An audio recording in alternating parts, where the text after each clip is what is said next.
Assalamualaikum warahmatullahi wabarakatuh. Nama saya Indah Puji Astuti, NIM 25322, ingin menyampaikan sedikit materi tentang materi Makkiyah dan Madaniyah dan Nasih Masho.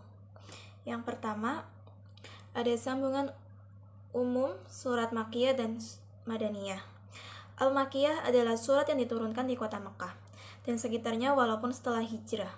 Sedangkan surat Madaniyah adalah surat yang turun di kota Madinah dan sekitarnya.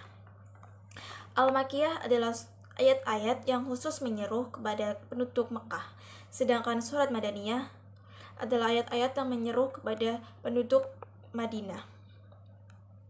Al-Makkiyah adalah surat dan ayat-ayat yang diturunkan kepada Nabi sebelum hijrah, sedangkan surat Madaniyah adalah surah atau ayat yang turun kepada Nabi sebelum hijrah. Berdasarkan definisi ini, maka ayat yang turun di kota Mekah setelah Nabi hijrah telah ke Madinah termasuk dalam kategori ayat Madaniyah. Selanjutnya ada ciri-ciri surat Makkiyah, yakni di dalamnya terdapat ini. Ayat yang mudah dibaca, terdapat kalah atau disebut sebanyak 33 kali.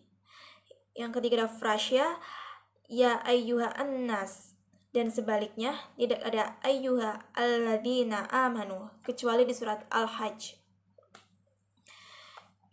Selanjutnya ada kisah nabi-nabi dan umat-umat terdahulu. Selanjutnya ada kisah Nabi Adam dan iblis kecuali surah Al-Baqarah. Dan yang terakhir ada pembukaan surah berupa ayat huruf-huruf lepas seperti Qaf, Shad, Alif Lam, Mim Ra, Alif Lam Mim kecuali surat Al-Baqarah dan surah Al-Imran. Selanjutnya yang kedua ada ciri-ciri dominan yaitu surat Makkiyah, yakni jika di dalamnya terdapat hal berikut. Yang pertama ada ayat dan surahnya pendek-pendek, ungkapannya keras, cenderung puitis dan menyentuh hati. Banyak terdapat kesamaan bunyi, banyak menggunakan huruf qasam atau sumpah. Itu janji-janji seperti itu ya. Dan yang selanjutnya ada banyak kecaman kepada kaum musyrik. Yang ketiga adalah penekanan pada dasar-dasar keimanan kepada Allah dan hari akhir, serta penggambaran surga dan neraka. Yang terakhir ada banyak tuntutan mengenai akhlakul karimah atau akhlak yang baik. Selanjutnya ada nas.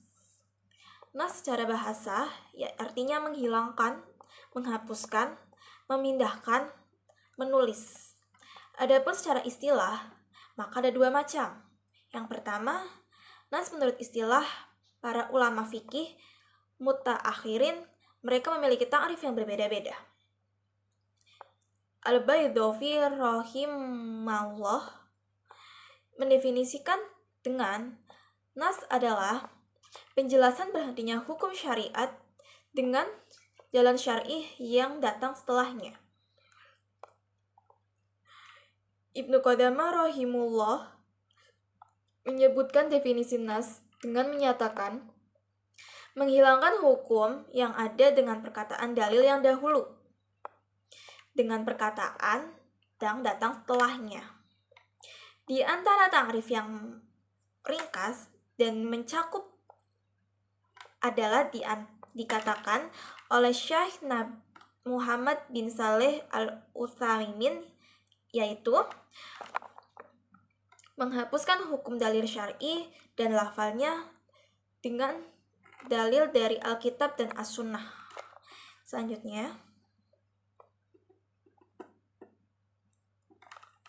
ada nas menurut istilah salafus salih mutaqaddimin.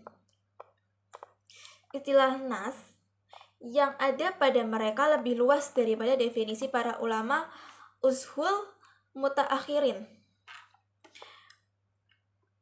Hudzaifah radhiyallahu anhu berkata, yang memberi fatwa kepada manusia hanyalah 3 orang.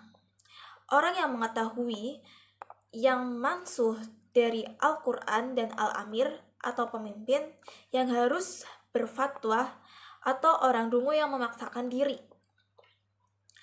Naskh artinya menghapuskan, yaitu dalil Alkitab atau As-Sunnah yang menghapuskan dalil syar'i atau lafadznya. Pada hakikat nasih yang menghapuskan adalah Allah Azza wa Jalla. Yang terakhir ada mansuh. Artinya yang dihapuskan yaitu hukum dalil syar'i atau lafadznya yang dihapuskan.